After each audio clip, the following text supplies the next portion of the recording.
Hello investors, welcome to our channel. Friends, पिछले session में हमने बात की थी कि फाइनेंशियल फ्रीडम के बारे में, सेविंग्स, इन्वेस्टमेंट्स। तो वहाँ पर हमने ये बात की थी कि हमें इक्विटी में इन्वेस्टमेंट करना चाहिए, काफ़ी अच्छा पैसा ग्रो करता है। हम इन्फ्लेशन को बीट करना पड़ेगा अगर हम चाहते हैं कि हमारा पैसा सही तरीके से ग्रो हो। ठीक है, तो उसके लिए हमें क्या करना पड़ेगा? उसके लिए हमें इन्वेस्टमेंट करना पड़ेगा। इन्वेस्टमेंट कहाँ करना पड़ेगा? हमने पिछले वीडियो में 2-3 डिस्कशन किए थे। रियल एस्टेट में डिस्कशन किया था, कुछ लोग गोल्ड में डालते हैं, कुछ लोग बॉन्ड्स में और कुछ इक्विटी में। राइट, इक्विटी हमारा टॉपिक यही है। ठीक है, हम इक्विटी के बारे में बात करेंगे। तो सबसे पहला प्रश्न ये है कि इक्विटी में अगर हमें पैसा डालना है तो उसका परफेक्ट टाइमिंग क्या होता है? क्योंकि क्या होता है, हम लोग बहुत ज़्यादा कंफ्यूज होते हैं। मार्केट का वैल्यूएशंस, मार्केट कब ग्रो कर सकता है, परफेक्ट टाइम क्या है इन्वेस्टमेंट करने का। क्योंकि देखो, बहुत से लोग हैं, मतलब अभी क्या होता है कि हम लोग अभी किसी भी कंपनी का जब हम शेयर प्राइस देखते हैं ना, तो हमको ऐसे लगता है कि उसका शेयर प्राइस ज़्यादा ही है और नीचे आ जाना चाहिए और नीचे आ जाना चाहिए। राइट, बट कैसा है, एप्पल का फ़ोन ना 4,000 में नहीं मिलता, उसके लिए आपको 50,000 पे करने पड़ेंगे। बराबर है, क्वालिटी की चीज़ें कभी भी ज़्यादा सस्ती नहीं मिलेंगी। खैर छोड़िए, ये तो बहुत मतलब अगला पॉइंट हुआ। हम एक बेसिक पॉइंट के बारे में बात कर रहे थे। तो हम चाहते हैं कि अगर हमारा पैसा सही तरीके से ग्रो हो तो हमें कौन सी चीज़ के बारे में सबसे पहले ध्यान देना चाहिए? सबसे पहली चीज़ है economy, global economy, Indian economy.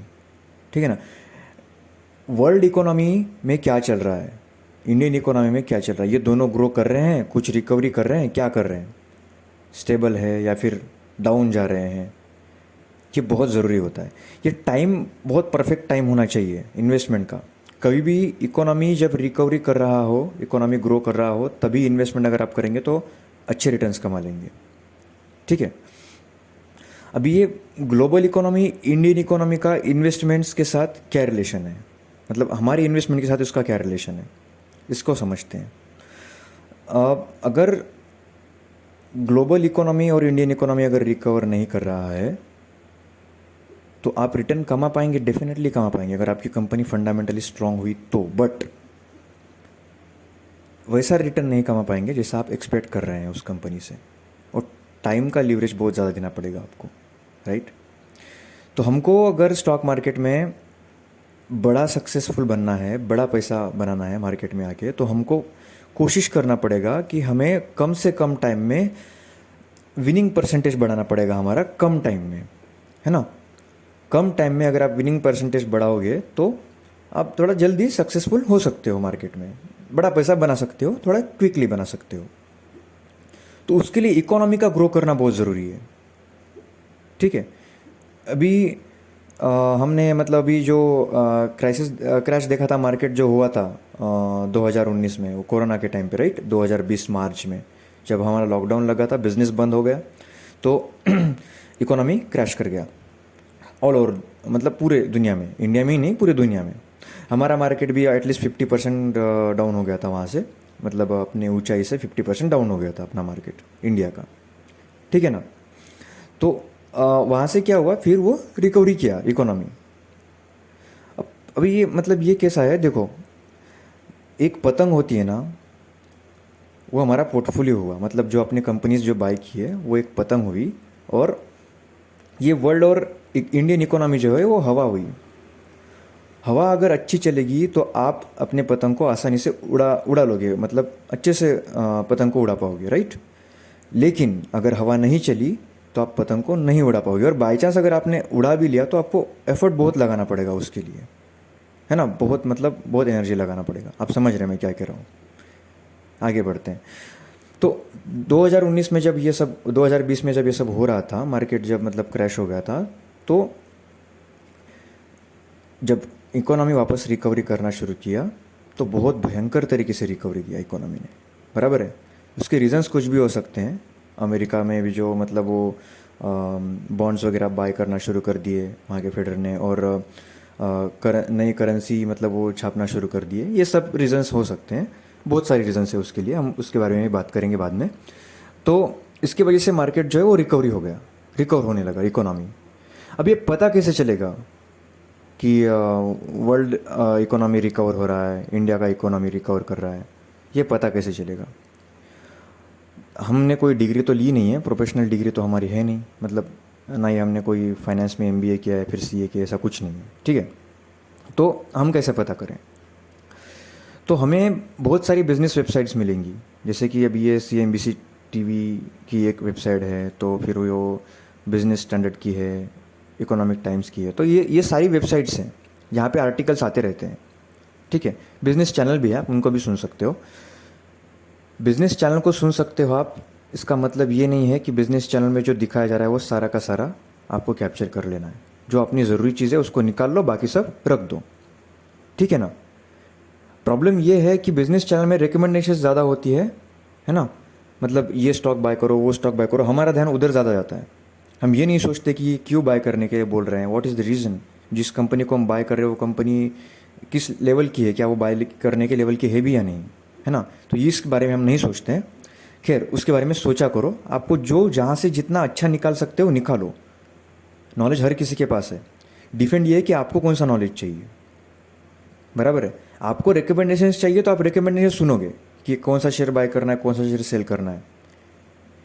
उस टाइम पे आप नॉलेज में इंटरेस्टेड नहीं रहोगे, उस टाइम पे आप सिर्फ बाय सेल में इंटरेस्टेड रहोगे, क्योंकि आपके सामने एक इंसान बड़ा चढ़ा के बोलेगा कि भैया ये कंपनी यहाँ जाएगी, वहाँ जाएगी, एंड देन आप डेफिनेटली वही जाओगे जहाँ वो कंपनी जाएगी, अब चाहे वो कचरा कंपनी हो या बढ़िया कंपनी हो। चलिए छोड़िए, आगे बढ़ते हैं। तो पतंग की हमने एग्जांपल लिया था ना, तो हवा अगर अच्छी चल रही है तो पतंग उड़ाने में आपको ज़्यादा एफर्ट नहीं लगेगा, ठीक है। तो ये कैसे पता चलेगा हमको? देखिए, कभी कभी क्या होता है, न्यूज़ आ जाती है कि मेटल्स के प्राइस बढ़ रहे हैं, है ना, मेटल्स के प्राइस बढ़ रहे हैं, ये न्यूज़ आ जाती है। इससे क्या समझ में आता है हमें? कुछ कुछ लॉजिक भी लगाने पड़ते हैं। मतलब सामने वाला हर इंसान अगर हर चीज़ बता देगा खुद ही, तो मतलब क्या हो जाता है कि वैल्यू नहीं रह जाती उस चीज़ की, है ना। रिटेल लोगों से कुछ चीज़ें छुपा के रख ली जाती हैं, सारी चीज़ें रिटेल लोगों को पता नहीं चलने देते हैं वो लोग, क्योंकि अगर रिटेल लोगों को सब कुछ पता चल गया तो रिटेल पैसा बना लेंगे, तो फिर उनका पैसा कैसे बनेगा, है ना। तो वो ये सोचते हैं। तो इसमें क्या है कि मेटल्स का प्राइस बढ़ गया है, इसका सिंपल मीनिंग ये होगा कि मेटल्स का जो है उत्पादन बढ़ रहा है, ठीक है। तो और ख़रीदने वाले भी लोग बढ़ गए हैं डेफिनेटली, राइट। तो डिमांड बढ़ गई है। तो मेटल्स बढ़ गया मतलब मेटल्स कहाँ कहाँ यूज़ होते हैं?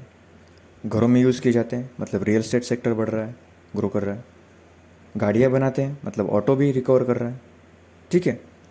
मतलब अगर मेटल्स ज़्यादा खरीद रहे हैं लोग, मतलब ऑटो का भी उत्पादन बढ़ रहा है ना, राइट।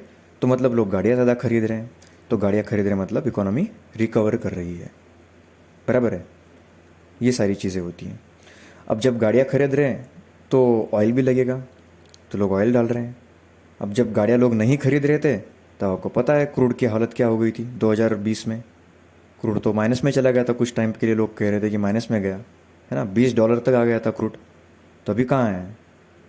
बहुत आगे है, 2000 तक आ गया था लगभग क्रूड, शायद मेरे ख्याल से। मैं क्रूड को ज़्यादा फॉलो करता नहीं, बट इंटरनेशनल मार्केट में $20 तक आ गया था, इतना मुझे को 100% पता है, ठीक है। ये मैं बात कर रहा हूँ मार्च अप्रैल की 2020 की। तो जैसे ही मतलब ये कंजप्शन बढ़ गया मेटल्स का, गाड़ियों का, तो लोग परचेस करने लग गए गाड़ियाँ, तो गाड़ी ज़्यादा चलाने लग गए, तो ऑयल के भी प्राइसेस बढ़ गए, राइट। तो ये सारी चीज़ें ना एक दूसरे से कनेक्टेड होती हैं, हमको कनेक्ट करना पड़ता है, तब इकोनॉमी ग्रो होती है, हमको पता चलता है, ठीक है ना। यहाँ पे मतलब ये बड़ा डाटा आपको देखना पड़ेगा, इकोनॉमी का बड़ा डाटा आपको देखना पड़ेगा। ये जब आप ये सब आप देखोगे ना, तो मतलब आपको पता चल ही जाएगा कि कौन से सेक्टर ग्रो कर रहा है। तो फिर सेक्टर के बारे में बात करेंगे अगले सेशन में, लेकिन कौन सा सेक्टर ग्रो कर रहा है ये जब आपको पता चलेगा, तो आप उस सेक्टर के कंपनीज को फॉलो करके अच्छी कंपनीज ढूंढ सकते हो, fundamentally strong company. Dear friends, ध्यान रखिए, इन्वेस्टमेंट एक आर्ट है, ठीक है ना। ये मतलब कोई साइंस नहीं है ये। मैं आपको कितना ही बोल दूं कि आप ऐसा कीजिए वैसा कीजिए, बट ये इन्वेस्टमेंट का जो तरीका है हमेशा चेंज होते रहता है। आपको पता है अभी जो रिसेंटली आईपीओ आया था अपना, कौन सा आईपीओ आया था यार रिसेंटली, वो वैल्यूएशंस बहुत ज़्यादा दे दिए उसको,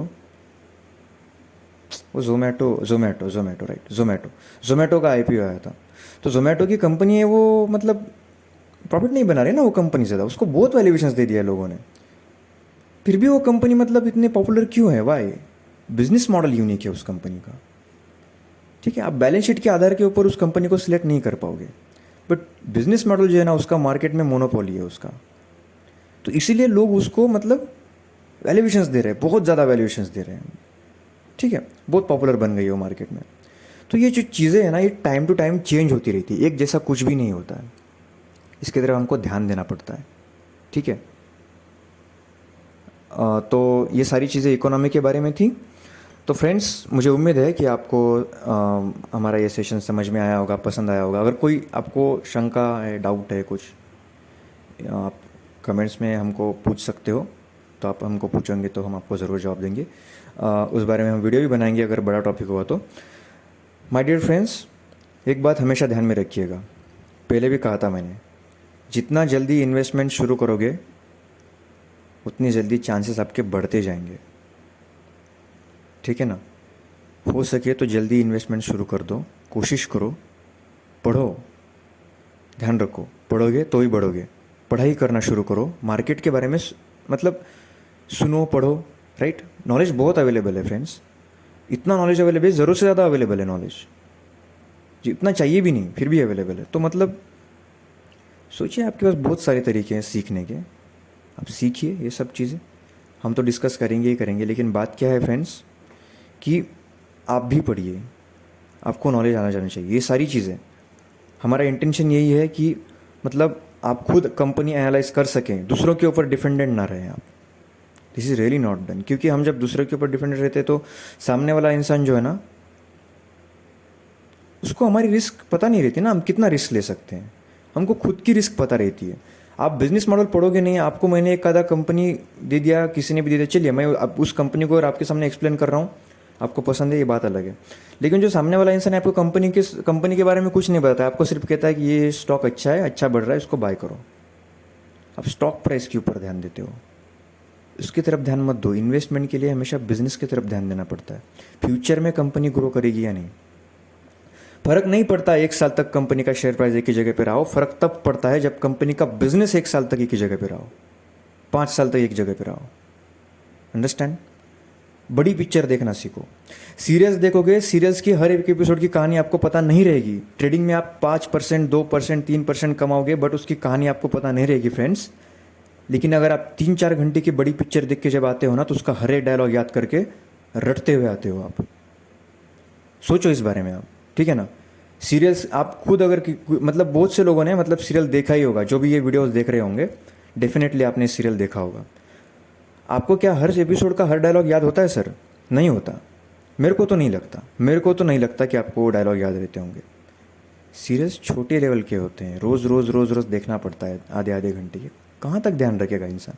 इवन तो लोग स्टोरी भूल जाते हैं, क्या चल रहा है क्या नहीं चल रहा है, किसने क्या किया, बस एंडिंग याद रखते हैं। कभी कभी भी देखते हैं तो बहुत सारे सीरियल की एंडिंग तो ऐसी ही हो जाती है, पता नहीं कहाँ चले जाते हैं, क्या होता है, डजेंट मैटर, ये सीरियल पिक्चर का मैटर नहीं है। तो बड़ी पिक्चर देखनी चाहिए हमेशा, बड़ा डाटा देखो इकोनॉमी का, छोटी छोटी चीज़ें मत किया करो, ठीक है।